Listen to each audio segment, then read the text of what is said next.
बदलेगा जमाना लाख मगर कुरान न बदला जाएगा।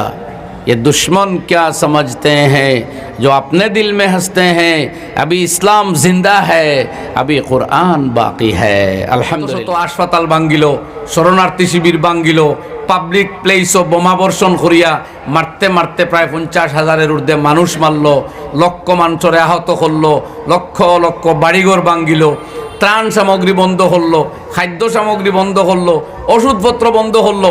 আমরা তো দেখলাম রে ভাই তোমাদের এই সন্ত্রাস, তোমাদের এই অমানবিক কর্মকাণ্ড, তোমাদের এই জুলুম ও সিতম।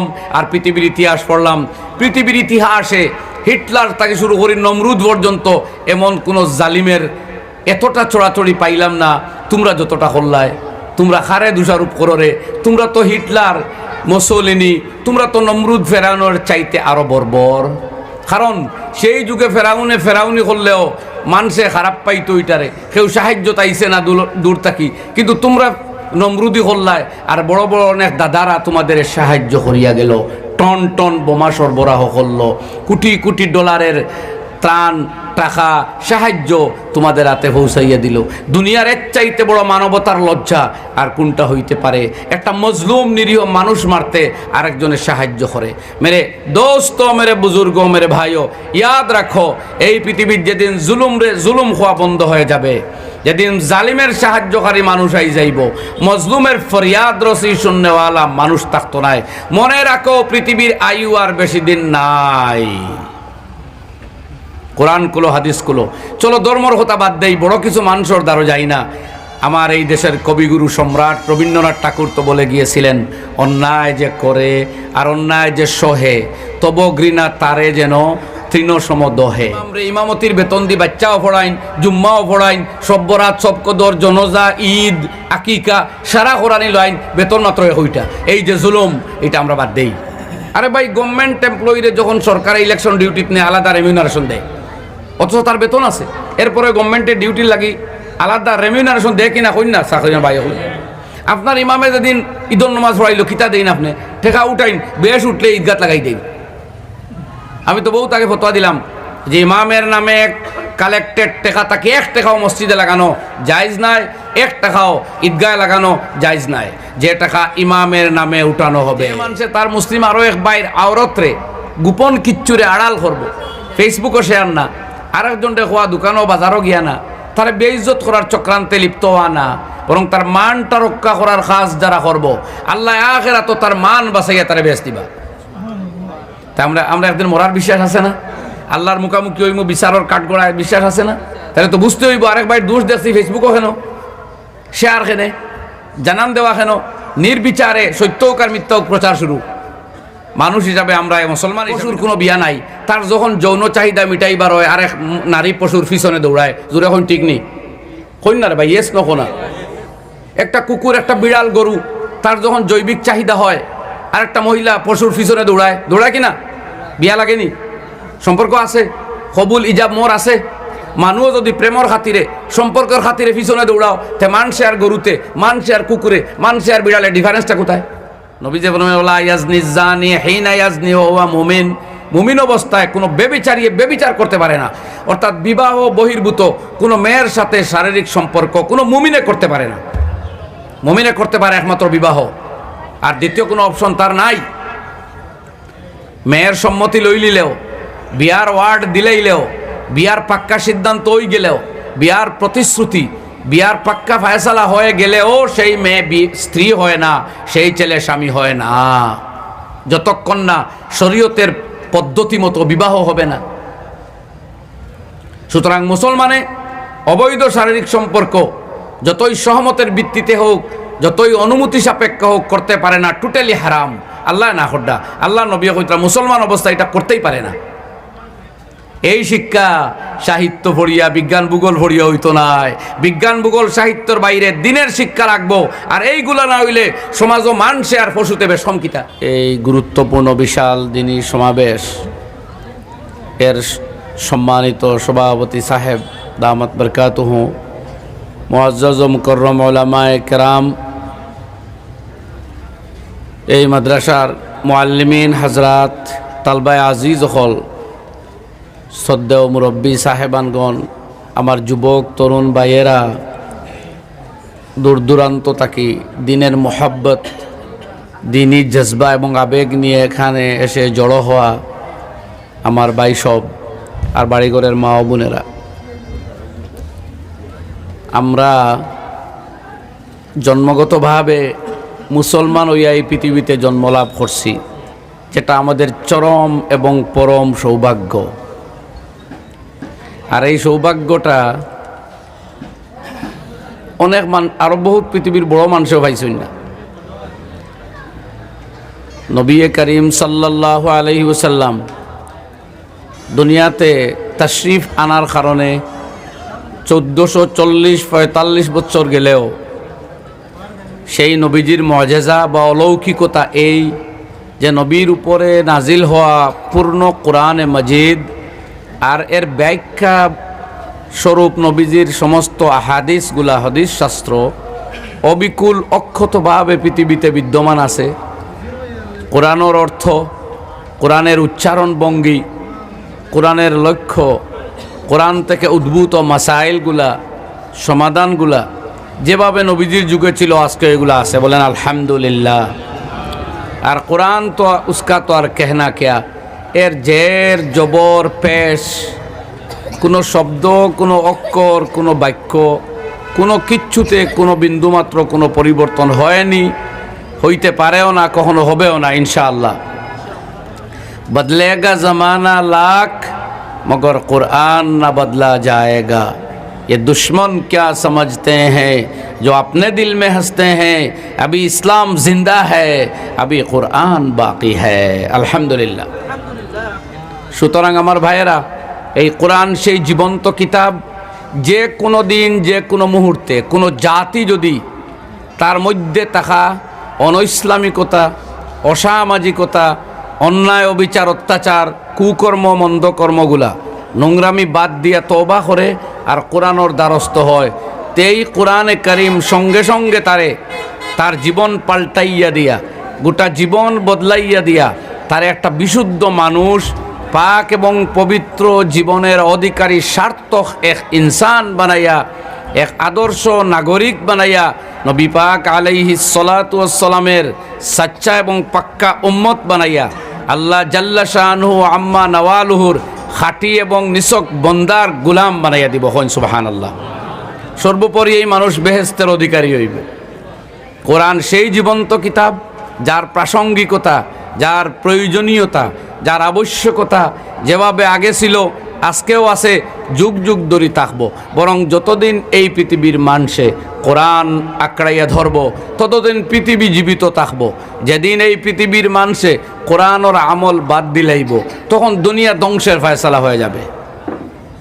সুতরাং এই দুনিয়ারে টিকাইয়া রাখতে হইলে কোরআন টিকাইয়া রাখা দরকার। কোরআন ইনো থাকে না, আসমানও থাকবো। বাল হুয়া কুরআনুম মাজিদ ফি লাউহিম মাহফুজ। কোরআন লৌহে মাহফুজ, সুরক্ষিত জায়গাতে লেখা আছে। এটা আল্লাহর সিফত কালাম, কোনো পরিবর্তন হইতো নাই। তবে কোরআন যতদিন এই পৃথিবীতে আমরা কোরআনের গেসা হইয়া তাকমু, আমরা বাঁচমু, দুনিয়া বাঁচবো। যেদিন কোরআনে মজিদের মতো আজিম কিতাব তাকি গেসা গেছি আমরা বাদ দিলাইমু, জমিনও আমরার প্রাসঙ্গিকতা কমি যাইব। জমিন তার আত্মারে হারাই লাইব, তার রূহ হারাই লাইব। জমিন তখন আর তাখতো নাই, আল্লাহ ধ্বংসর ফয়সালা করবা। বুখারী শরীফ 2য় খণ্ড চূড়ান্ত সহিহ হাদিস, রাসূল আকরাম সাল্লাল্লাহু আলাইহি ওয়াসাল্লাম ফরমাইতরা, লা তাকুমুস সাআতু হাত্তা লা ইউকালা ফিল আরদি আল্লাহ আল্লাহ। এই জমিনে যতক্ষণ এক মানুষে আল্লাহ আল্লাহ উচ্চারণ করব, কিয়ামত আসতে পারবে না। যেদিন একটা মানুষও থাকবে না আল্লাহ আল্লাহ খনেওয়ালা, ওদিন পৃথিবীর প্রাসঙ্গিকতা শেষ, পৃথিবীর মৌত ঘটব। আল্লাহু আকবার। সুতরাং আমার ভাইয়েরা, এই নবী মুহাম্মদ সাল্লাল্লাহু আলাইহি ওয়াসাল্লাম আমরার সবচেয়ে বড় নিয়ামত, কোরআনে আজিম আর নবী পাক আলাইহিস সালাম। এই দুই জিনিস আমরা পাইছি এই উম্মতে। কাজে আমরা সামনে বিশুদ্ধকরণের বস্তু আছে। আমরা যখন এর দ্বারস্থ হইমু, আমরা বদলি যাইম, আমরা কামিয়াব হইমু ইনশাআল্লাহ। কইন একবার ইনশাআল্লাহ। এই পিউরিফায়ার আমরা সামনে বিদ্যমান আছে আল্লাহর কালাম। আমি আপনার সামনে কোরআনে মজিদর সূরা বকরার এক আয়াত তিলাওয়াত করছি, যে আয়াতে কারিমার মধ্যে উল্লেখ করা হর যে হযরত রাসূল করিম সাল্লাল্লাহু আলাইহি ওয়াসাল্লাম দুনিয়াতে তাশরিফ আনার বহু আগে এই নবী দুনিয়াতে আসার জন্য দোয়া করে গিয়েছিলেন হযরত ইব্রাহিম খলিলুল্লাহ আলা নবিয়িনা ওয়া আলাইহিস সালাতু ওয়াস সালাম। তাই এক মুবারক কাজ করছলা, আল্লাহর ঘর বাইতুল্লাহর নির্মাণ করছলা আল্লাহর হুকমে, তান ছেলে ইসমাইল ডেলুইয়া আর বাপ বেটা মিলিয়া যখন এই মহৎ কাজ সম্পাদন করছেন কাবা নির্মাণ, তখন দেখছেন যে এক ভালো কাজ আমরা সমাধা করছি, এখন যে দোয়া করমু দোয়া কবুল হইব। ও আল্লাহর কাছে হাত উঠাইয়া দোয়া করছেন, প্রথমে চাইছেন ওখান রব্বানা তাকাব্বাল মিন্না ইন্নাকা আনতাস সামিউল আলিম। আয় আল্লাহ, আমরার এই দিনের কর্মখান আপনি কবুল ফরমাও, আপনি তো বড় সুন্নওয়ালা জাত, বড় প্রজ্ঞাবান জান্নেওয়ালা জাত। আয় আল্লাহ, আমরার এই কর্মরে কবুল করো। ওখান থেকে আমরা বুঝলাম যে কোনো নেক আমল করার সঙ্গে সঙ্গে আমরা প্রথম কর্তব্য আল্লাহর কাছে দোয়া করতাম যে আল্লাহ আমার এই কাজরে আপনি গসো।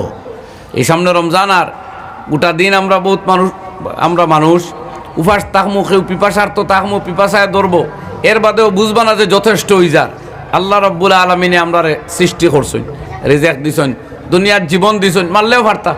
আমরা যদি আজকে এখন পর্যন্ত দুনিয়াত মরি যাইতাম পারতাম।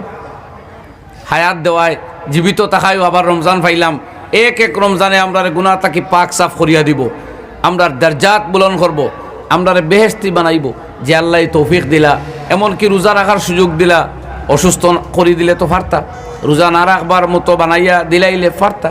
যখন আল্লাহ দয়া করে রাখবার তৌফিক দিছেন, আপনিও পারছেন, তো হাত তুলিয়া দোয়া করেন রব্বানা তাকাব্বাল মিন্না, আল্লাহ আমার পক্ষ হইতে আমার এই ছোট্ট গুলামি খান তুমি কবুল ফরমাও। ইব্রাহিম খলিলুল্লাহ দোয়া করডা রব্বানা তাকাব্বাল মিন্না ইন্নাকা আনতাস সামিউল আলিম। আল্লাহ তুমি সামিউল আলিম, তোমার গুণ, তুমি শুননেওয়ালা, তুমি জাননেওয়ালা, তোমার ঘরের নির্মাণ কাজ খান তুমি কবুল ফরমাও। প্রথম হইল নিজের আমল দে আল্লাহর দরবারক গৃহীত করা, আর এর মাধ্যমে নিজের তাওয়াজুও প্রকাশিত হয় যে আমি যে ভালো কাজ করছি এটা আমার কোনো বাহাদুরি নাই, মওলায় তৌফিক দিতে যদি দিত না তে জীবন গেল অনেক দিন আল্লাহরে আল্লাহ হইতে পারতাম না। আজকে পৃথিবীর করোড়ো ইনসান আল্লাহর জমিনও তাকের, আল্লাহর খাদ্য রিজেক খার, আল্লাহর চন্দ্র সূর্য গ্রহণ করের, উপভোগ করের, কিন্তু আল্লাহরে মাবুদ একদিনও ডাকা নসিব ওর না। আসেননি না? আপনারে আমারে আল্লাহ তৌফিক দিছে, এর লাগে ইমানের উপরে শুকর আদায় করতা। আল্লাহুম্মা লাকাল হামদু আলাল ঈমান। আল্লাহ তুমি যে ঈমান দিছো এর শুকর। এই হলো তাওয়াদু। ইব্রাহিম খলিলুল্লাহ এই দোয়া প্রথমে। এরপরেও দেখছেন এই জাতি এই সমাজরে দুরস্ত করা দরকার। আমি হয়তো আমার আমল কবুল করাইলাম, আমি জান্নাত পাইমু, আমি আল্লাহর নৈকট্য লাভ করবো, আমি খলিলুল্লাহ, আল্লাহ আরো মাকাম বুলন্দ হইব, কিন্তু এই বিশ্ববাসীর জন্য এমন এক নিয়ামত দিয়া যায়, এমন এক উপহার গিফটর দোয়া করি যাতে সারা বিশ্ব জগৎ বদলায়। ও তাই দোয়া করডা শেষে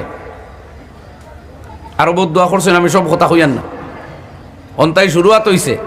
এরপরে এমন এক দোয়া করছেন এটা সার্বজনীন, সারা বিশ্বের মানুষ জাত কিভাবে উপকৃত হইত, এই পৃথিবীটাকে কিভাবে হিংসা বিদ্বেষ কলহ অমানবিকতা পাশবিকতা দূরীভূত হইত, পশুত্ব দূরীভূত কিলাওয়া যায়, হিংসা বিদ্বেষ কিভাবে পা দিয়া মারানো যায়, কিভাবে সন্ত্রাস দুনিয়াটাকে দূরীভূত হয়, নারীর অধিকার স্বাধীনতা কিভাবে প্রতিষ্ঠিত হয়, মান সম্মান কিভাবে রক্ষা হয়, নিরাপত্তা কিভাবে সাব্যস্ত হয়, এক যুবকে তার যৌবনের পথ এবং পাথেও কিভাবে পায়, কোন পথটা তার মুক্তির আর কোন পথটা তার ধ্বংসের, যেভাবে যেন একটা যুবককে সেই কথা পায়, এবং এই পথ বাতলাইয়া দেওয়ার সবচেয়ে সঠিক যে শখসিয়ত, সবচেয়ে উপযুক্ত যে মহান সত্তা, সেই ব্যক্তি সাইয়্যিদুল মুরসালিন মুহাম্মদুর রাসূলুল্লাহ সাল্লাল্লাহু আলাইহি ওয়াসাল্লাম। সুতরাং ইব্রাহিম খলিলুল্লাহ তানে আজিম কারনামা, এই বৃহৎ মহৎ কর্ম আঞ্জাম দিয়া ও দোয়াটাও করছেন যেটা আমাদের জন্য উপহার। এর লাগে শায়রে কোন হুয়ে বতনে আমিনা সে ও পয়দা, হুয়ে বতনে আমিনা সে ও পয়দা, দুআয়ে খলিল ওর নূরে মসিহা। আল্লাহর নবী মা আমিনার গর্ভ থেকে যদিও ওই পৃথিবীতে এসেছেন, কিন্তু তিনি খলিলুল্লাহর দোয়া আর ঈসা আলাইহিস সালামের সুসংবাদ।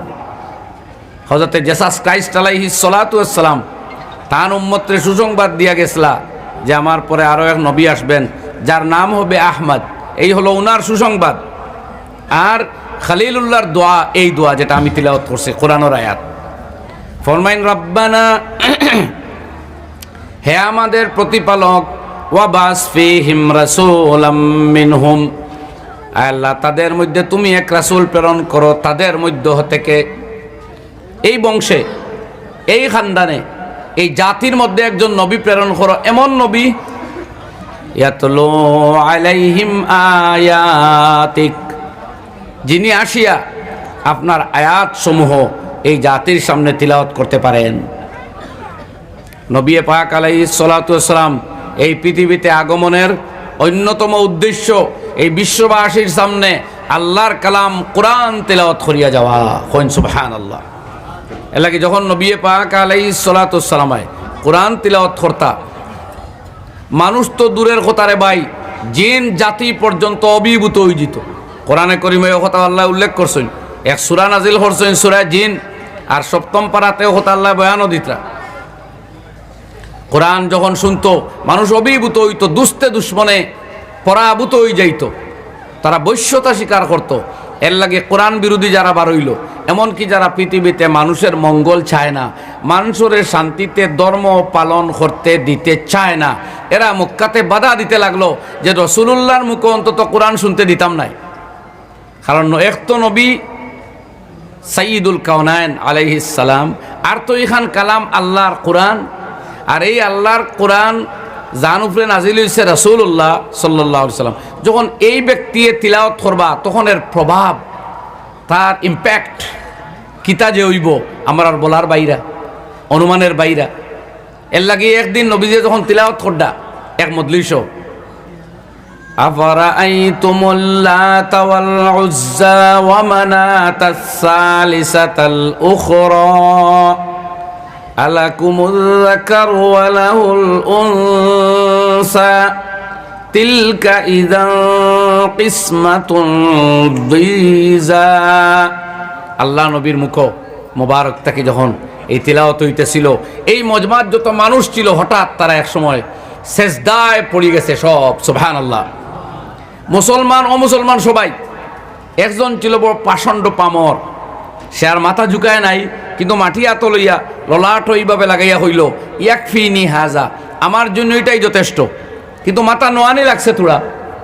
সে ছিল আজলি কমবখ, এই জন্য সজদা করতে পারে নাই, তবে মাথার মধ্যে মাটি লাগাইছে তোরা, আর বাকি সব মানুষ সেজদায় পড়ে গেছে।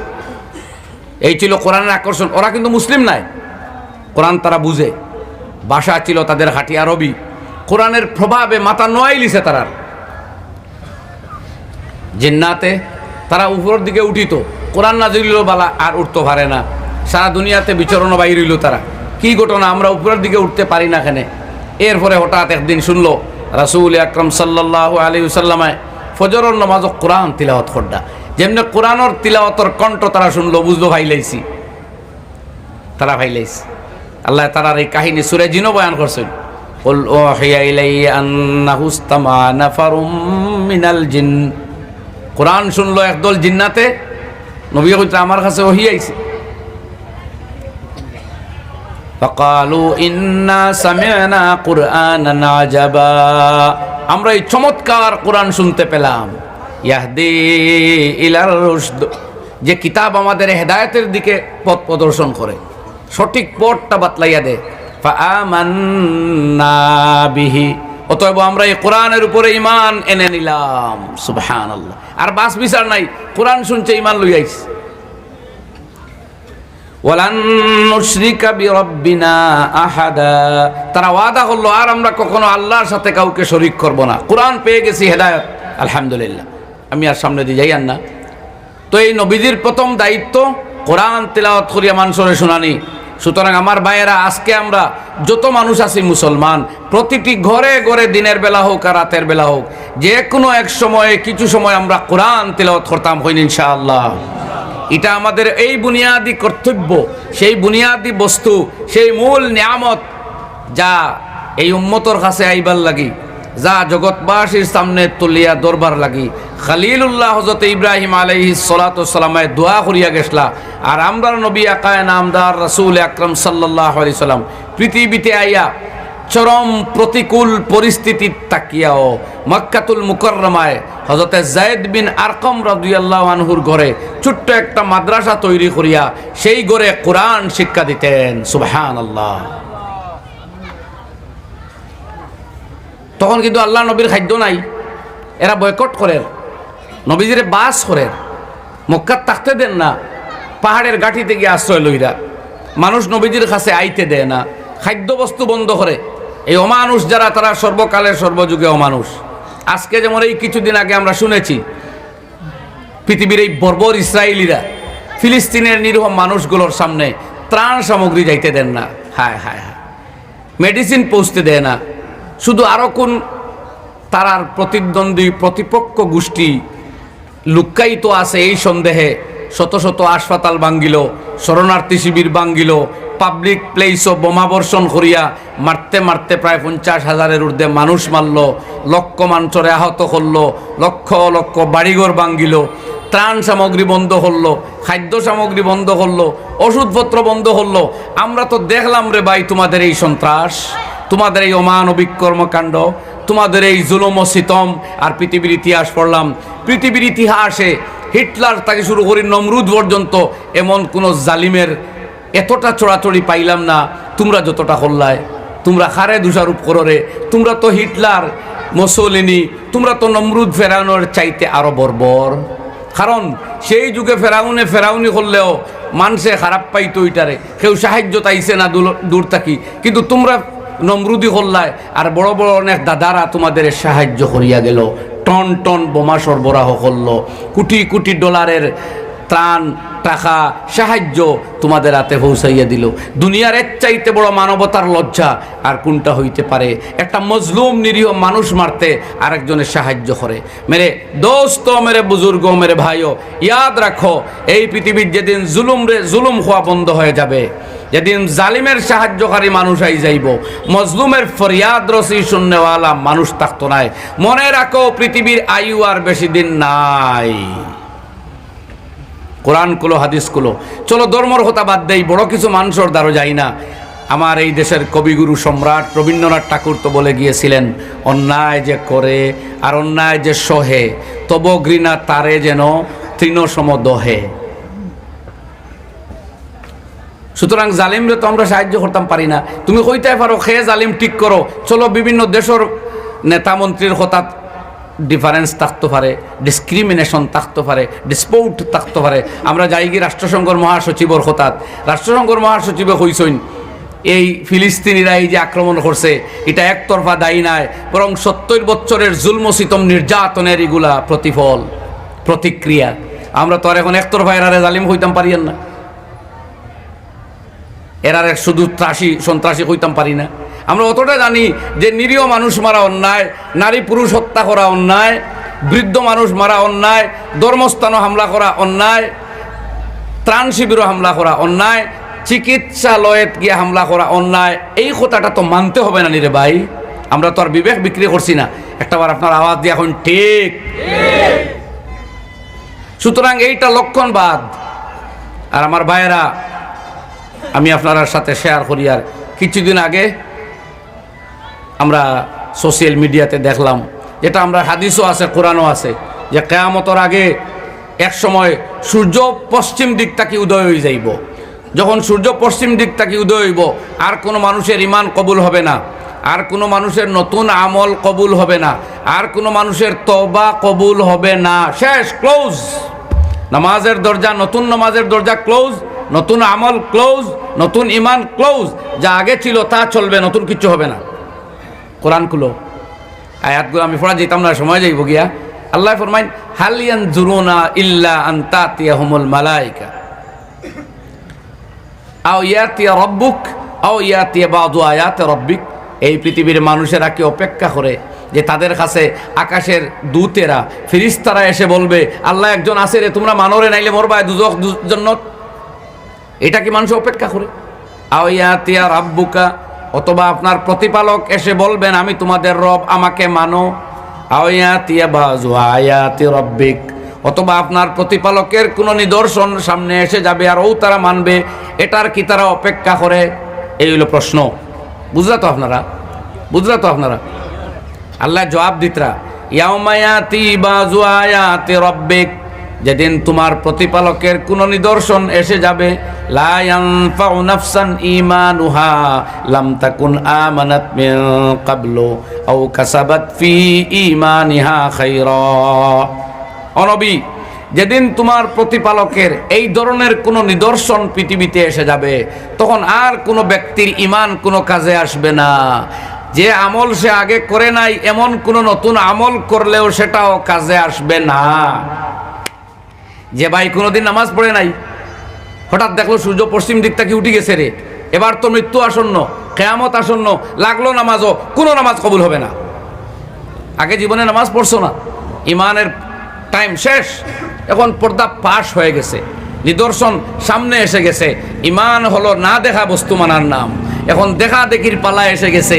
এবারে মানলে এটা আর ইমান হবে না। কথা বুঝলেন?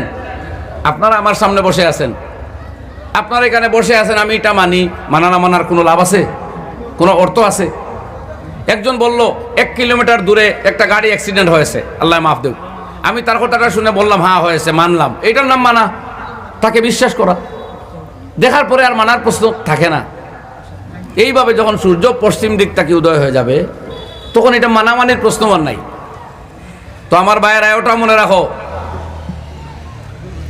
আমল করা, গুনার কর্ম বাদ দেওয়া, হারাম হইতে নিজেকে আটকাইয়া রাখা, গান বাজনা, আজকের যে হারামের ছড়াছড়ি সমাজও, দুনিয়াতে, সমাজে, বিভিন্ন জায়গায়, এগুলা বাদ দেওয়া, আল্লাহর নামাজগুলা আদায় করা, কোরআন তিলাওয়াত করা, রমজান আসতেছে রোজাগুলা রাখা, এইগুলা এক সময় পর্যন্ত আমরা করমু, সব দিন করা লাগতো না। কবরে 1000 বছর যাইতে পারে, কোনোদিন নামাজ পড়তে লাগতো না। লাগবো? জন্নত লাখ করুর অনন্তকাল যাইব, কোনোদিন উজুও লাগতো না, নামাজও লাগতো না। এক সময় বেহেশতিরা চাইবো, ও আল্লাহ তোমারে দেখছি, বড় খুশি হইলাম, তোমার দিদার ভাইয়া অভিভূত, সুযোগ দে একটা শ্রদ্ধা করি। আল্লাহ কইবা না বন্দা, শ্রদ্ধার অর্ডার ছিল দুনিয়াতে, আমারে খুশ করেছ, সন্তুষ্ট করেছ তুমি, সেখানে এখানে এসেছো সম্মান পাওয়ার জন্য। তুমি মেহমান আর আমি মেজবান, এখানে আমাকে ইজ্জত দিতে হবে না, আমি তোমাদেরকে সম্মানিত করব। সুবহানাল্লাহ। আর সেজদার সুযোগ মিলবে না, সেজদা এখানেই করতে হবে রে ভাই। যাওয়া লাগবে এখন মসজিদ, তিলাওয়াত এখন কোরআন আপনি করবা, আমরা করবো। মৃত্যুর পরে কিয়ামতের ময়দানে, জান্নাতে যাওয়ার পরে তো আল্লাহ তিলাওয়াত করবা, নবী রাসূলুল্লাহ সাল্লাল্লাহু আলাইহি সাল্লামে তিলাওয়াত করবা, ইসরাফিলে তিলাওয়াত করবা। এমন কণ্ঠের তিলাওয়াত হবে যেটা এখন শুনলে পরে এই হার্ট বরদাস্ত করবে না রে ভাই, অ্যাটাক হয়ে আমরা মারা যাব। আল্লাহু আকবার বলেন। আল্লাহ নিজে পড়াইয়া শুনাইবা সূরা রহমান, নবী করিম আলাইহিস সালাতু ওয়াসসালামে তিলাওয়াত করবা সূরা ইয়াসিন। ইসরাফিল দিয়ে আল্লাহ তিলাওয়াত করবা, যার কণ্ঠ কুল কায়নাতের সবচেয়ে সুন্দর কণ্ঠ, ওইটাই শুনিয়া বেহেশতির রাত পাগলের মতো লাফালাফি আরম্ভ করবো, এত আনন্দ। আল্লাহ কইবা আরো সুন্দর, খে রাসূলুল্লাহ সাল্লাল্লাহু আলাইহি সাল্লাম। এটা শোনার বাদে তো আত্মহারা আনন্দে। আল্লাহ কইবা আরো সুন্দর কণ্ঠ আছে, শুনাইমু। খোঁজে আল্লাহ এর চেয়ে সুন্দর শুনলে তোমরা বোধহয় বাঁচবই না। শুনান কোনটা? যে আমি আল্লাহ তিলাওয়াত করতেছি, এখন আমি রবের মুখে আমার কালামের তিলাওয়াত তোমরা শুনো। সুবহানাল্লাহ। দোয়া করেন না যে ও মাহফিল খানো আল্লাহ আমরা হাজির করতে, কই না আমিন। যেদিন আল্লাহ তান কালাম তিলাওয়াত করিয়া নিজে শোনাইবা, সেই দিনটার যাতে আমরা শুনতে সুবাই থাকতে পারি, কই না আমিন। তবে এইটা ভাইতে হইলে একটা অনুমান নানি যে দুনিয়াতে ওই কোরআনটার সাথে একটু আটটু সম্পর্ক রাখতে হবে। ওই রমজানে তিলাওয়াত করেছিলাম, আর কোরআনও হাত লাগাই নাই, আর কিয়ামতের ময়দানও আল্লাহর তিলাওয়াত শুনিলাইমু না ভাই, এমনটা বাবা যায় না। কথা বুঝা গেছে নি?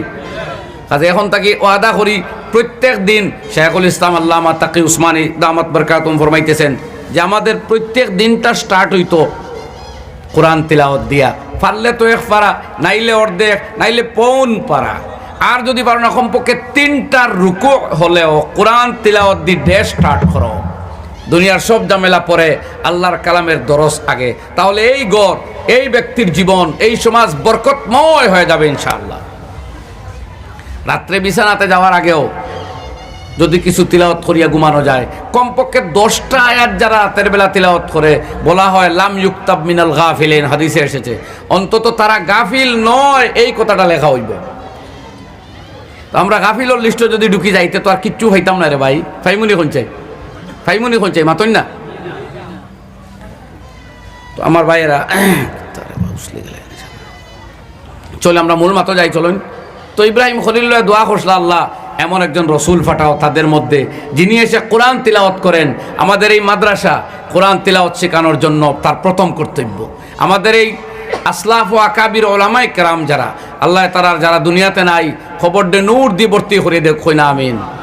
তারা এই সিস্টেম চালু করিয়া যাওয়ায় এইখানে যত মুসলমান আমরা বসে আছি, দেখিয়া হোক আর না দেখিয়া হোক, কোরআনে করিমর কয়েকটা সূরা আমরা তিলাওয়াত করতাম পারি কিনা?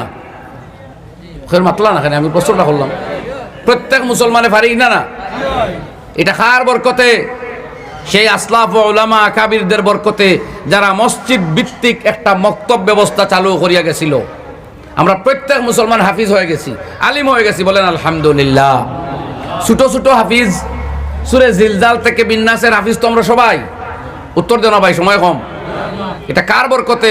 এই আকাবিরিনদের বরকতে। আর আমি বলবো, ওই আমাদের আসলাফ ও আকাবিরিনদের জীবন্ত ইয়াদগার এই সমস্ত ওলামায়ে কেরাম, মসজিদের ইমামগণ, যারা অল্প বেতনে, আমি বলবো বিনা বেতনে আপনার এই কচি কাঁচা বাচ্চাদের শুদ্ধ কোরআন শিখাইতেছে। আপনি বাড়ির সিগারেট খাইতরা, জর্দাসহ ফান খাইতরা, আপনি হোটেলে আড্ডা দিতরা, হাজার হাজার টাকা খরচ করডা, কিন্তু সেই মুআল্লিমের পিছনে 1টা টাকা অতিরিক্ত দেন না, মুটির চাউল ছাড়া অথবা মান্থলি ফিস ছাড়া 1টা টাকাও আপনি দেন না।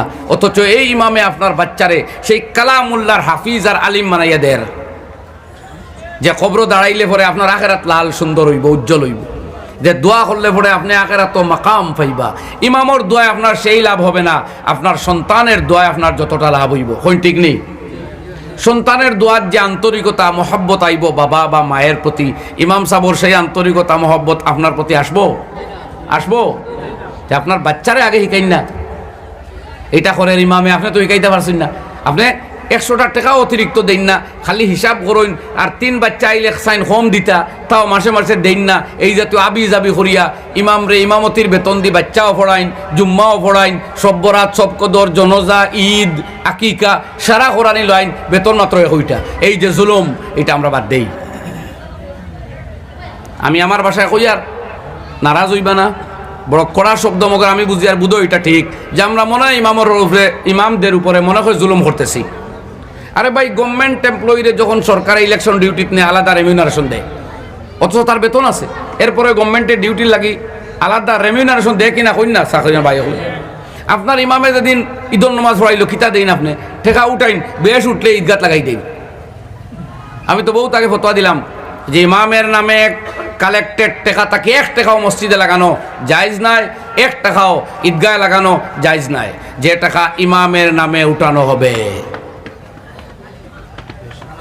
তবে মসজিদের নামে যদি টাকা উঠানো হয় মসজিদ ডেভেলপমেন্ট হইয়া, মসজিদের উন্নতি কল্পে হইয়া, আম চাঁদা যদি মসজিদের নামে করা হয়, তাহলে এই টাকা তাকে ইমামের বেতন দেওয়া বিনা দ্বিধায় জায়েজ, কোনো সন্দেহ নাই। কারণ ইমাম ছাড়া মসজিদ হয় না, কিন্তু মসজিদ ছাড়া এক আলিম হইতে পারে। সুতরাং আলিমের নামে ইমামের নামে কালেকশন হলে মসজিদে লাগানো জায়েজ নাই, মসজিদের নামে কালেকশন হইলে ইমামকে বেতন দেওয়া জায়েজ। ওটা ডিফারেন্স মনে রাখুন জানি। এরপরে মা বোনদের ছাড়িয়া দিলে এই ছেলেদের শিক্ষার কোনো ব্যাপারও নাই। তারা ম্যাট্রিকের পরে, হায়ার সেকেন্ডারি পড়ে, ডিগ্রি পড়ে, ডিস্টেন্সে এডুকেশন লর, কিন্তু ইসলামিক কোনো থিঙ্কিং অ্যান্ড থটস আনবার লাগে আপনার কোনো মাথা ব্যথা নাই। আজকে তো আর সেকেলে হইয়া গরব হইলে হইতো না। এই নতুন সময়ের বিভিন্ন চ্যালেঞ্জেস, বিভিন্ন আপত্তি, বিভিন্ন সন্দেহ, বিভিন্ন প্রশ্ন, এইগুলার সামনে ইমানরে মজবুত করিয়া ধরিয়া রাখতে হইলে একটু এক্সট্রা ইসলামিক নলেজের দরকার কিনা? যদি দরকার হয় তে বিজ্ঞ আলিম ইমামকে নিয়ে মস্তুরাতের পার্সোনাল প্রোগ্রামও আপনারা নেন না কেন? মাঝে মধ্যে আমার ভাইয়েরা এক বাড়িতে কিছু মানুষ জমাইন 5-7 জন, আর মহিলাদের একটা প্রোগ্রাম করুন 2 মাস 3 মাসেও হোক বা মাসে হোক, আর একটা সাউন্ড বক্স থাকুক, আনুষ্ঠানিকতা না, অতিথি আর ব্যানার সাজানোর কোনো দরকার নাই। ফিল্ড ওয়ার্ক আমরা করি, আমাদের মা বোনদের বেসিক ইসলামী নলেজগুলো আমরা দেই, তাহলে ঘর যদি পরিবর্তিত করতে হয় তাহলে মা বোনদের পরিবর্তিত করতে হবে। মা বোন যদি বদলায় না, আপনি বাইরের জগৎ বদলাইয়া পারবেন না। চলেন কথা আমি ছোটো করিয়া জায়গা যাই। তো ইব্রাহিম খলিলুল্লাহ প্রথম দোয়া করলা ইয়াতলু আলাইহিম আয়াতিকা, যে নবী কোরআন পড়ে শোনাবেন, ওদেরকে তিলাওয়াত করবেন। ঠিক আছে, এই প্রসঙ্গে এতটুকু মাতলাম। পরের উদ্দেশ্য ইয়াতলু আলাইহিম আয়াতিকা ওয়া ইউআল্লিমুহুমুল কিতাবা ওয়াল হিকমা, আর ওই নবী তাদেরকে হিকমত এবং কিতাবের জ্ঞান শিক্ষা দিবেন। আল্লাহ, এই কওমের সামনে এই বয়তুল্লাহ তোমার গড় আমি নির্মাণ করলাম আমার ছেলেরে লইয়া, ইসমাইল লইয়া, তুমি এই গড়টার বানানো খাম কবুল করো রব্বুল আলামিন। এর বিনিময়ে বিভিন্ন দুয়ার মাঝে এক দোয়া করলা, এই কওমে এমন একজন নবী ফাটাও যে নবী তোমার কালাম তাদের তিলাওয়াত করিয়া শুনাই, আর এই নবী এই মানুষগুলার সামনে কোরআন আর হাদিসের শিক্ষা যাতে দান করে দেন। কারণ শিক্ষা ব্যতীত কোনো জাতি মানুষ হতে পারে না, সভ্য হতে পারে না, আদর্শ আর ভদ্র হতে পারে না। তবে সেই শিক্ষারও ভাই বুনিয়াদ লাগবো। এই শিক্ষা যদি শুধু নিউটনের প্রথম আর দ্বিতীয় আর তৃতীয় গতিসূত্রের মধ্যেই সীমিত থাকে, ওমের সূত্রের মধ্যেই সীমিত থাকে, যদি এই শিক্ষা শুধু আব্রাহাম লিঙ্কন, পাল, জনেট, হেগেল, লাস্কি, বার্কার এদের ইজম, এদের থিওরি, এদের মতবাদের মধ্যেই লিমিটেড থাকে, তাহলে ছেলের মধ্যে সমাজবিজ্ঞানের জ্ঞান আসবো, ইকোনমিক্সের জ্ঞান আসবো, হিস্ট্রি লিটারেচারের জ্ঞান আসতে পারে, মানব বিজ্ঞানের, মানবিকতার, মানবতার কোনো জ্ঞান তার মধ্যে আসবে না। মানবতার জ্ঞান আসতে হলে মানবতার চিকিৎসক যারা নবী রাসূল পয়গম্বর মেসেঞ্জার অফ আল্লাহ, তাদের দেওয়া জ্ঞান ভান্ডার, তাকে জ্ঞান কিছু দিতে হবে। কথা বুঝছেন নি আপনারা? আমরা মাইকেল মধুসূদন দত্ত, রবীন্দ্রনাথ ঠাকুর, নজরুল প্রমুখদের সাহিত্য পড়লে, কবিতা পড়লে কবিতা শিখবো, সাহিত্য শিখবো। আরও আমি যে কয়েকজনের নাম হইলাম, জর্জ বার্নার সহ সহ, আমরা এদের বই টই পড়লে আমাদের জ্ঞান হইব, রুটিনের জ্ঞান হইব। কিন্তু এই পৃথিবীর সৃষ্টি, এই পৃথিবীর ধ্বংস, মানব জীবনের উদ্দেশ্য, মানব জীবনের করণীয় কর্তব্য, মানুষের ডিউটিজ অ্যান্ড অ্যাক্টিভিটিস, মানুষের ইহকাল পরকাল, এই পৃথিবীতে মানুষের মানবীয় দায়িত্ব, মানবীয় কর্তব্য, এগুলো জানতে হইলে নবী রাসূল আসমানি গ্রন্থর দরকার। আমি যদি আমার রাষ্ট্রবিজ্ঞান পড়ি, তে সাংবিধানিক দায়িত্ব পড়িম, নাগরিকর দায়িত্ব পড়িম, কিন্তু কোরআন যদি পড়ি তে মানবিক দায়িত্ব, ইনসানি দায়িত্ব, আল্লাহর হুকুম, মানুষের প্রতি মরুতার ভদ্রতাও শিখমূলকে। আর কোরআনে এক কথায় হইয়া দিলেইব, যে দেশে থাকো সেই দেশের অ্যাডমিনিস্ট্রেটিভ হুকুম সেইটা পালন করাও তোমার নাগরিক হিসাবে কর্তব্য। আমার ভাইয়েরা, সুতরাং এই শিক্ষার বুনিয়াদও কোরআনে হইয়া দিছে, ইকরা বিস্মি রাব্বিকাল্লাযী খলাক, তুমি পড়ো তোমার সেই প্রতিপালকের নামে যিনি সৃষ্টি করেছেন। এই জায়গাতে তিন জিনিস আইছে, পড়া, রব আর ইনসান, খলক, মখলুক। অর্থাৎ এই পৃথিবীত পড়তে হলে মখলুকাতরেও জানো, খালিকরেও জানো, আর পড়াও বুঝো। গড, ম্যান এন্ড নলেজ, এই তিনটা। আল্লাহ সুবহানাহু ওয়া তাআলা, গড দিয়ে আল্লাহ মুরাদ নাই, শব্দ কইলাম আর কি, যারা হয় তারা কথা নকল করলাম। তো আল্লাহ রব্বুল আলামিন রে চিনো, মানুষরে জানো, সৃষ্ট জীবের সম্বন্ধেও তুমি জানো। এই তিনটা ধারণা তোমার মধ্যে থাকতে হইব এই শিক্ষার মধ্যে। যদি তোমার শিক্ষা ব্যবস্থায় এই তিন ধারণা থাকে, তে তোমার জনম জীবনের উদ্দেশ্য তুমি টের পাইবাই, তুমি যাবে কোথায়, ছিলে কোথায়, করতে হবে কি, এইগুলাও জানবাই। কথা বোঝা গেছে নি ভাই?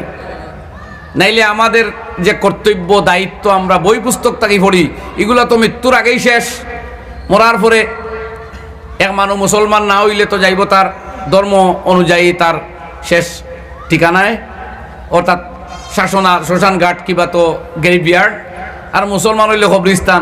কিন্তু বাদর যে জীবন শুরু হইব, এর থিঙ্কিং রাষ্ট্রবিজ্ঞান হইতা নাই, এর লাগে এর বাইরেও হওয়া লাগবো। তোরা ও হইল ধর্মীয় জ্ঞান। একটা মানুষ বিপদও পড়ছে, তারে সাহায্য করো। আমি হদিস পাঠ করছিলাম, এই সম্বন্ধে লম্বা হদিস, সব হইতাম না, আমি খালি খুব দ্রুতভাবে তার বাংলা অনুবাদ করিলি। আর এই জায়গাতে আইয়া রাসূল আকরাম সাল্লাল্লাহু আলাইহি সাল্লাম আমাদের কি শিক্ষা দিলেন তোরা শুনেন। আল্লাহ নবী বলেন, মান নাফাসান মুমিনিন কুরবাতাম মিন কুরাবিদ দুনিয়া নাফাসাল্লাহু আনহু কুরবাতাম মিন কুরাবি ইয়াউমিল কিয়ামা। যে মানুষ তার আরো এক ভাই মুমিনের দুনিয়ার কোনো বিপদরে দূর করিয়া দিব, কোনো অসুবিধারে দূর করিয়া দিব। মহান আল্লাহ রব্বুল আলামিন কিয়ামতের দিনে আসা, তার উপরে আসা বড় একটা বিপদ দূর করে দিবেন। সুবহানাল্লাহ। ওমাই ইয়াসসারা আলা মুসিরিন ইয়াসসারাল্লাহু আলাইহি ফিদ দুনিয়া ওয়াল আখিরা। আর যে মানুষের উপরে কোনো সংকীর্ণতায়, কোনো ঋণের বুঝায়, কোনো অসুবিধাত মানুষ পড়ে, এই মানুষটারে সহজ পথ যে করিয়া দে, সহজতা যে করিয়া দে, হয় তার ঋণ মুকুব করে, অথবা সময় দে, অথবা মাফ করে, অথবা সহায়তা করে, আল্লাহ রব্বুল আলামিনে দুনিয়া এবং আখিরাত দুই জায়গাতে এই মানুষটার সাথে আসানির ব্যবহার করবেন। এরপরে আল্লাহ নবী ফরমাইন, মান সাতারা মুসলিমান সাতারাহুল্লাহু ফিদ দুনিয়া ওয়াল আখিরা। যে মানুষে তার আরো এক মুসলিম ভাইয়ের কোনো আইব দোষ দেখিয়া এটা বাজারজাত না করিয়া, প্রচার না করিয়া, এটারে আড়াল করিয়া তার ইজ্জতটা বাঁচাইব, তার সম্মানটারে রক্ষা করব, আল্লাহ রব্বুল আলামিনে দুনিয়া এবং আখিরাতে ওই ব্যক্তির হাজারো আইব দোষে আড়াল করিয়া দুনিয়া এবং আখিরাত দুই জায়গায় তার মান সম্মান রক্ষা করবেন। সুবহানাল্লাহ। অন্য হাদিসে আইছে, মান সাতারা আওরাতা আখিহিল মুসলিম। যে মানুষে তার মুসলিম আরো এক ভাইয়ের আওরতরে গোপন কিচ্ছুরে আড়াল করব, ফেসবুকও শেয়ার না, আরেকজনকে খোয়া দোকানও বাজারও গিয়া না, তার বেইজ্জত করার চক্রান্তে লিপ্ত হওয়া না, বরং তার মানটা রক্ষা করার কাজ যারা করব, আল্লাহ আখিরাত তো তার মান বাঁচাইয়া তারা বেচ দিবা। তা আমরা একদিন মরার বিশ্বাস আছে না? আল্লাহর মুখামুখি হইমু, বিচারের কাঠগড়ায় বিশ্বাস আছে না? তাহলে তো বুঝতে হইব আরেক ভাই দোষ দেখছি ফেসবুকও কেন, শেয়ার কেনে, জানান দেওয়া কেন, নির্বিচারে সত্য হোক আর মিথ্যা হোক প্রচার শুরু। মানুষ হিসাবে আমরা, মুসলমান হিসাবে এটা করতাম পারি না। এই শিক্ষা পাইতে হইলে ধর্মর দরকার। আল্লাহ নবী ফরমাইন, মান গাসসা ফালাইসা মিন্না। যে মানুষে কোনো মানুষরে প্রতারিত করে দুকা দেয় সে আমার উম্মত নয়। এই শিক্ষা নবী ছাড়া কেউ দিত নাই। আমি আয়াত তিলাওয়াত করার ইচ্ছা আসলো, যাইতাম না এইদিকে। আল্লাহ রাব্বুল আলামিনে কোরআনে করিমের ভিতরে ফরমাইন, মুসলমান জেলা সে কখনো মিথ্যা সাক্ষী দিবে না। ওয়াল্লাযীনা লা ইয়াশহাদুনা আয-যুর। মুসলমান যারা হবে তারা কোনোদিন মিথ্যা সাক্ষী দেয় না। কথা বুঝলেন? ওয়ালা ইয়াজনুন, এরা কোনোদিন বেবিচার করে না, র‍্যাপ করে না, কোনো নারীর অবৈধ সম্পর্কে লিপ্ত হয় না। আল্লাহ তাআলা ফরমাইন, ওয়ালা ইয়াকতুলুনান নাফসাল্লাতী হারামাল্লাহু ইল্লা বিল হক। এরা অবৈধভাবে কোনো মানুষরে কোনোদিন খুন করে না। মুসলমান কোনোদিন খুনিও হয় না। মুসলমান কোনোদিন মানুষরে হত্যাকারী হইতে পারে না। আল্লাহ রাব্বুল আলামিনে কোরআনে কারীমে ফরমাইন, ইন্নামাল খামরু ওয়াল মাইসিরু ওয়াল আনসাবু ওয়াল আজলামু রিজসুম মিন আমালিশ শাইতান ফাজতানিবুহু। ইয়াদ রাখো তোমরা, ড্রাগস, মদ, নেশা জাতীয় বস্তু আর জুয়া খেলা, ভাগ্য নির্ধারক তীর খেলা শহর, আর কোনো বস্তুর ফটো তৈরি করিয়ারে উপাসনা করা, এইগুলা শয়তানের অপকর্ম, নিন্দনীয় কর্মর অন্তর্ভুক্ত। মুসলমান তোমরা এই কাজ কখনো করতে পারো না। আল্লাহ তাআলা ফরমাইন, ইয়াদ রাখো যদি এই কর্ম তোমরা লিপ্ত হও তাহলে শয়তান তোমাদের নমাজ তাকিয়া খাইব, আল্লাহর জিকির করতে দিত না, পরস্পর লড়াই লাগাইব, দ্বন্দ্ব লাগাইব, তোমাদের একে অন্যের মধ্যে মনোমালিন্যতা তৈরি করিয়া সমাজরে টুকরা টুকরা করিয়া কত বিক্ষত করিয়া ছাড়িব। কোরআন লক্ষ্য করেন, আল্লাহ কইন, ইন্নামা ইউরিদুশ শাইতানু আন ইউকিয়া বাইনাকুমুল আদাওয়াতা ওয়াল বাগদা ফিল খামরি ওয়াল মাইসির ওয়া ইয়াসুদ্দাকুম আন যিকরিল্লাহি ওয়া আনিস সালাহ ফাহাল আনতুম মুনতাহুন। এই আয়াতের সংক্ষিপ্ত মর্ম আমি কইলাম। তো মুসলমান এইগুলা মুখ করতে পারে না। সারা দুনিয়ায় যদি মদ গোসল করে মুসলমান হয়ে ড্রাগস মুখ দিতে পারতো না। তার আল্লাহ না করডা, আল্লাহ জিগাইতরা ফাহাল আনতুম মুনতাহুন, তোমরা কি এখনো বিরত থাকবে না? মদিনার হুয়াইনতে আগে মদ খাইতা, জায়েজ আসলো। বুখারী শরীফ কিতাবুত তাফসিরও এই আয়াতের ব্যাখ্যায় ইমামে বুখারী আলাইহির রাহমায় হাদিস উল্লেখ করডা, মদিনার জওয়ান হলে যেমনে হুনচইন মদ হারাম, আল্লাহ হর আবো বাদ দিতায় না এনি গড় তাকে মদর পাত্র আনচইন রাস্তাত চূর্ণ বিচূর্ণ করিয়া মদ মাটিত ফেলাইয়া দিছইন। হাজার হাজার গড় তাকে এইভাবে মদ মাটিত পড়ছে। কয়েকদিন পর্যন্ত বৃষ্টি হইলে পরে এই মদগুলা বৃষ্টির পানির সাথে বাইয়া যাইতো। মদিনার কোনো জওয়ানে জীবনের দ্বিতীয়বার আর মদ মুখো দিছে না যখন আল্লাহ না করছেন। হঞ্জুরে একবার আল্লাহু আকবার। আমরা কি যুবক হইলাম রে ভাই, একদিন মুখো দিলাইছিল হয়তো কোনো বন্ধুর লগে গিয়া বাদে কোরআন শুনিয়া হদিস শুনিয়া, দিন শুনিয়া, হারাম শুনিয়া আর মুখ দেখেনে। আমার নবী মুহাম্মদুর রাসূলুল্লাহ সাল্লাল্লাহু আলাইহি ওয়া আলিহি ওয়াসাল্লাম ফরমাইন, লা ইয়াশরাবু শারিবু হিনা ইয়াশরাবু ওয়া হুয়া মুমিন। কোন মানুষ মদ খাওয়া অবস্থায়, কোন মুসলমানের বাচ্চায় মদ খাইতে পারে না, ইমান রাখা অবস্থায় মদ খাইতে পারে না। ইমানদার সে মদ মুখে দিতে পারে না। নবী যে বলেন, লা ইয়াজনি জানি হিনা ইয়াজনি ওয়া হুয়া মুমিন। মুমিন অবস্থায় কোনো বেবিচারিয়ে বেবিচার করতে পারে না। অর্থাৎ বিবাহ বহির্ভূত কোনো মেয়ের সাথে শারীরিক সম্পর্ক কোনো মুমিনে করতে পারে না। মুমিনে করতে পারে একমাত্র বিবাহ, আর দ্বিতীয় কোনো অপশন তার নাই। মেয়ের সম্মতি লইলিলেও, বিয়ার ওয়ার্ড দিলেইলেও, বিয়ার পাক্কা সিদ্ধান্ত হয়ে গেলেও, বিয়ার প্রতিশ্রুতি, বিয়ার পাক্কা ফয়সালা হয়ে গেলেও সেই মেয়ে স্ত্রী হয় না, সেই ছেলে স্বামী হয় না, যতক্ষণ না শরীয়তের পদ্ধতি মতো বিবাহ হবে না। সুতরাং মুসলমানে অবৈধ শারীরিক সম্পর্ক যতই সহমতের ভিত্তিতে হোক, যতই অনুমতি সাপেক্ষ হোক করতে পারে না, টোটালি হারাম। আল্লাহ না হড্ডা, আল্লাহ নবী কইতরা মুসলমান অবস্থা এটা করতেই পারে না। এই শিক্ষা সাহিত্য পড়িয়া, বিজ্ঞান ভূগোল পড়িয়া হইতো নাই। বিজ্ঞান ভূগোল সাহিত্যর বাইরে দিনের শিক্ষা রাখবো, আর এইগুলা না হইলে সমাজও মানছে আর পশুতে বেশ কমকিতা। পশুর কোনো বিয়া নাই, তার যখন যৌন চাহিদা মিটাইবার হয় আরেক নারী পশুর পিছনে দৌড়ায়, জোরে এখন ঠিক নেই কন্যার ভাই, ইয়েস নকোনা। একটা কুকুর, একটা বিড়াল, গরু, তার যখন জৈবিক চাহিদা হয় আরেকটা মহিলা পশুর পিছনে দৌড়ায়, দৌড়ায় কিনা? বিয়া লাগেনি? সম্পর্ক আছে, কবুল ইজাব মোর আছে। মানুষ যদি প্রেমর খাতিরে, সম্পর্কের খাতিরে পিছনে দৌড়াও, তে মানসে আর গরুতে, মানসে আর কুকুরে, মানসে আর বিড়ালে ডিফারেন্সটা কোথায়? ডিফারেন্স আল্লাহ দিয়েছেন, আল্লাহ রসুল সাল্লাল্লাহু আলাইহি ওয়া সাল্লাম দিয়েছেন। বলেছেন, মুমিন তুমি বিবাহ বহির্ভূত সম্পর্ক করতে পারো না। সুতরাং খলিলুল্লাহর দোয়া, খলিলুল্লাহ ইব্রাহিম আলাইহিস সালাতু ওয়াসসালামে যদি এই দোয়া করতে না যে আল্লাহ এমন এক নবী হটাও যে নবী কোরআন আর সুন্নাহর তালিম আর দলিল মানুষের শিক্ষা দেন, তাইলে পৃথিবীর মানুষের জানতোই না এইগুলা, যে এগুলা এত মারাত্মক হারাম, এগুলা অমানবিক কাণ্ড, এগুলা সমাজ, জাতি, দেশ, মান সম্মান নষ্ট করে। ঠিক কিনা কইন আপনারা?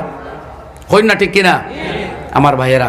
সুতরাং এই নবী এইগুলা শিক্ষা দিবার লাগে খলিলুল্লাহ দোয়া করছে। আজ আমরা শিখছি নবীদের কইতা বড়রে ইজ্জত দেও, আলিমরে দাম দেও, ছোটরে স্নেহ করো।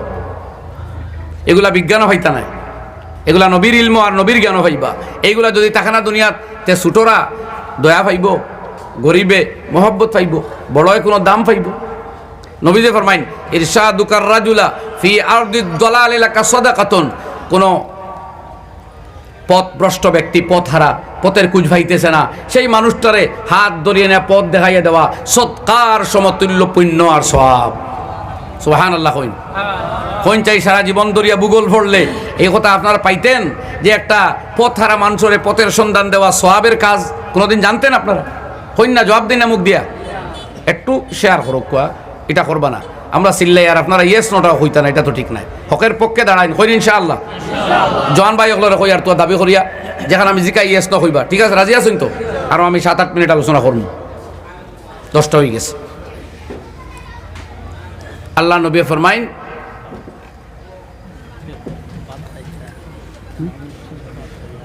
কত সময় লাগবে? 10 মিনিট। আমি হয়েছি 10 মিনিট, ঠিক আছে ইনশাআল্লাহ। আল্লাহ নবী সাল্লাল্লাহু আলাইহি ওয়াসাল্লাম ফরমাইন, লাইসাল মুমিনুল্লাযী ইয়াবিতু শাবান ওয়া জারুহু জায়ুন। ওই ব্যক্তি মুমিন হতে পারে না, কথা শুনুন, ওই ব্যক্তি মুমিন হতে পারবে না যে ব্যক্তি খাওয়া দাওয়া করিয়া পেট ভরিয়া ঘুমায় আর তার প্রতিবেশী কোনো মানুষ উপবাস যাপন করে। যদি তুমি এশার নামাজ পড়িয়া ঘুমাও, রাত তিলাওয়াত করিয়াও ঘুমাও, আর তোমার লাগা বাড়ির একটা মানুষ উপাস থাকে, তাহলে আল্লাহর নবী ফরমাইন, নমাজ পড়িলেও তুমি পাক্কা মুমিন হতে পারবে না। সুবহানাল্লাহ কইন। আমি হাদিস পড়িলাম, এখন কোন চাই সারা জীবন সাহিত্য পড়লে এখানে ফাইলানি অনেক। তাহলে নবীর জ্ঞানের দরকার আছে না? না। ও খলিলুল্লাহ দোয়া করদা, রাব্বানা ওয়াবাস ফীহিম রাসূলাম মিনহুম ইয়াতলু আলাইহিম আয়াতিকা ওয়া ইউআল্লিমুহুমুল কিতাবা ওয়াল হিকমা ওয়া ইউযাক্কিহিম ইন্নাকা আনতাল আলিমুল হাকীম। হাবিতা ভুইর আজিজুল হাকীম না আলিমুল হাকীম? আজিজুল হাকীম আগে পড়িছি। তো আমার ভাইয়েরা, এই পৃথিবীর মানুষ যা জানতো না সেটা জানাইবার জন্য, যে মানবতার সন্ধান মানুষে জানতো না, যে আদর্শের সন্ধান মানুষে জানতো না, যে সভ্যতা, যে ভদ্রতা, যে শিষ্টাচার মানুষে জানতো না, এইগুলা শিখাইবার লাগি সাইয়্যিদুল আউয়ালিন ওয়াল আখিরিন হুজুরে পুরনুর হযরত রাসূল করিম সাল্লাল্লাহু আলাইহি ওয়াসাল্লামের আগমন। হইন সুবহানাল্লাহ। এক কথায় আমি এই জায়গাতে আইয়া আপনারা দাওয়াত দিয়ার নবীজির গোটা জীবন আপনারা পড়িবা, নবীজির গোটা সিরতের কাহিনী পড়িবা। হাজার হাজার গ্রন্থ পৃথিবীতে প্রিন্টেড আছে নবীজির জীবনের উপরে, আরবি উর্দু তো আছেই, বাংলা ইংলিশ হাজার বই আছে। তাইলে বুঝবা এই নবী কি শিক্ষা দিয়া গেলা আর ইব্রাহিম খলিলুল্লাহ কি এর লাগি দোয়া করলা। বুঝা গেছে নি ভাই? লাস্টেরটা কইলে রইছে এক পয়েন্ট। এরপরে ইব্রাহিম খলিলুল্লাহর দোয়ার শেষের টুকরা ওয়ায়ুযাক্কিহিম ইন্নাকা আনতাল আজিজুল হাকিম। আয় আল্লাহ, আর এমন নবী পাঠাও যে নবী এই মানুষগুলোরে বিশুদ্ধ জীবনের শিক্ষা দিয়ে যান। সুবহানাল্লাহ। হইন এক মানুষের কোরআন তিলাওয়াত আছে, কোরআন বুঝে অর্থ মাসলা আর এই মাসাইলগুলাও জানে, মগর হে বিভিন্ন অপকর্মত লিপ্ত, মনটা তার নাপাক, খালি বাদ দান্দা, বাদ চিন্তা, হিংসা, নিন্দা, বিদ্বেষ, নোংরা ধারণা, এর বালা মানুষ হইল নি? কাজে অন্তঃকরণ পবিত্র হওয়া লাগবো। ও ইব্রাহিম খলিলুল্লাহ আলা নবিয়িনা ওয়া আলাইহিস সালাতু ওয়াস সালামে দোয়া করলা, আল্লাহ ওয়ালা নবী ফাটাও যেই মানুষগুলারে তাজকিয়াও দান করেন, মানে পবিত্রতা। এই পবিত্রতা কি? আত্মিক পবিত্রতা, বিশ্বাসগত পবিত্রতা, আমলের পবিত্রতা। ওটারেও আমাদের ইসলামে হয় ইলমে তসৌফ, ইলমে বাতিন, ইলমে মারিফত আর পিরাকি। কথা বুঝছেন না আপনারা? অনেক সময় দেখবো অনেক ভাইয়েরা পিরাকি লইয়া, সুফিবাদ লইয়া ক্রিটিসাইজ করে, ব্যঙ্গ করে, বুঝায় মানুষের যেন এটা কোরআন আর হাদিস বহির্ভূত, অথচ কোরআন বুঝছেই না তারা। কোরআন যদি বুঝে তাইলে এই ইউজাক্কিহিম তাজকিয়ার কর্ম যেটা নবীর ডিউটি, খলিলুল্লাহর দোয়াত আছে। আপনারা কোরআনে করিম অন্য সূরাত হইবা, অন্য জায়গাত আল্লাহ ইউজাক্কিহিম আনছেন 2 নম্বর, ইয়াতুলু আলাইহিম আয়াতিহি ওয়া ইউজাক্কিহিম 2 নম্বর, ইউজাক্কিহিম ইনো 4 নম্বর। এরপরে সূরা ওয়াশ-শামসি ওয়া দুহাহা পড়িয়া যাক আল্লাহ 11 বস্তু 7-9 বস্তুর কসম করি কইতরা কাদ আফলাহা মান যাক্কাহা, যে তার হৃদয়ে পাক করতে ভালো হেও কামিয়াব। আল্লাহ কোরআনে করিম অন্যখানে ফরমাইন ইয়াউমা লা ইয়ানফাউ মালুন ওয়ালা বানুন, কিয়ামতের নিদানের দিনে তো আর মাল ও আওলাদ, সন্তান, ছেলেরা কোনো কাজে আসবে না। ইল্লা, তবে হ্যাঁ, মান আতাল্লাহ বিকালবিন সালিম, যে নিকুত হৃদয় লইয়া আল্লাহর দরবারে হাজির হই বসে কামিয়াব। এই দিলদের নিকুত করতে হইলে দিলটাকে হিংসা, তাকাব্বুর, আদাওয়াত, আত্মম্বরিতা, ব্যক্তি গৌরব এইগুলা দূর করতে হইব। আর এইগুলা দূর করার নাম তাজকিয়া। সুফিয়ায়ে কেরামে আল্লাহ নবী সাল্লাল্লাহু আলাইহি সাল্লামের জিন্দেগিরে সামনে লইয়া, জিকির আজকারদের সামনে লইয়া, এরপরে মানুষের এক্সারসাইজর লাগি, মানুষের বিশুদ্ধিকরণের লাগি আরও কিছু টিপস সকল শিক্ষা দেন। এইগুলা বিভিন্ন আসবাক কয়, সবক কয়, বিভিন্ন খানকাতে শিক্ষা দেওয়া হয়। হ্যাঁ, কখনো কখনো ফিরাকি বা খানকার নামে অল্প স্বল্প বন্ডামিও পরিলক্ষিত হয়, কিন্তু কিছু জায়গায় বন্ডামি দেখা গেল করি টোটাল সাবজেক্টটারে আপনি অস্বীকার করিয়া বই রইতা, এখানে মানা যায়নি, কন্যা মানা যায়নি। যেন বন্ডামি ওটা দূর করো, শরীয়ত বিরোধী যেন অন দূর করো। মগর এই তাজকিয়া বা ফিরাকি বা বেলায়তে হাসিলর যে মেহনত, এটা সেই মুবারক মেহনত যেটা রাসূল আকরাম সাল্লাল্লাহু আলাইহি সাল্লামে করিয়া গেছেন। আর ইয়াদ রাখবা, এই আধ্যাত্মিক মেহনত নাই করিও দুনিয়ার বড় বড় তকব্বুরওয়ালা হল, দুনিয়ায় যারা নিজরে বড় মনে করে, উষা মনে করে, এরা ক্ষমতা যখন পাইছে দুনিয়াটারে অশান্ত করে দিছে। যদি এরার অন্তর ওমর ইবনে আব্দুল আজিজের মতো তাওয়াজু থাকতো, ওমর ইবনুল খাত্তাবের মতো নরমি থাকতো, আবু বকর সিদ্দিকের মতো নমনীয়তা, কোমল স্বভাব থাকতো, তে ক্ষমতার অলিন্দে বসার পরেও তারা অন্তত জুলুম করতো না, টর্চারিং করতো না, মানুষ হত্যা করতো না, খুন খারাপি করতো না, অবৈধ যুদ্ধ বিগ্রহে লিপ্ত হইয়া পৃথিবীর হাজার হাজার মানুষরে মারতো না। জোরে একবার হইন চিল্লাইয়া ঠিক কিনা? আরো জোরে হইন ঠিক কিনা? সুতরাং এই তাজকিয়া না থাকায় আমেরিকানরা কোটি কোটি ডলারের মালিক, অতি উন্নত প্রযুক্তির মালিক হওয়ার পরেও দেশ জিনা বন করতে পারেন না, চুরি বন করতে পারেন না। কথা বুঝছেন তো? আকুয়া সৌদি আরব এত উন্নত নাই, অত মানর টেকাও নাই, মগর সামান্য খালি পর্দা খান অতদিন পর্যন্ত বারবাজু ঠিক আছে বলিয়া আলহামদুলিল্লাহ পৃথিবীর সবচাইতে কম বলাৎকারের ঘটনা যে দেশে ঘটে সেটা সৌদি আরব। হইন আলহামদুলিল্লাহ। ও কারণে আলহামদুলিল্লাহ হয়ে আমরা যে পর্দা তাহায় অন্তত এটা প্রোটেক্টেড হয়ে গেছে। যদিও এখন তারাও আধুনিকতার দিকে দৌড়ার, আল্লাহ হেফাজত করুক তারারেও আমরারেও গোটা বিশ্বরে হই না একবার আমিন। এই কয়েক কথা আপনার সামনে হইয়া আমি আর হাদিসের আলোচনার দিকে সরাসরি গেলাম না, তবে তার মিনিংগুলো আমার কথা তাইছে। আল্লাহ রব্বুল আলমিনে আমদারে দিনের সহি সমজ, কোরআনী হেদায়ত, হেদায়তের নূর দিয়া মালামাল ফরমাক্কা হই না আমিন। আবার হোক আমিন। ও আখিরু দাওয়ানা আনিল হামদুলিল্লাহি রাব্বিল আলামিন।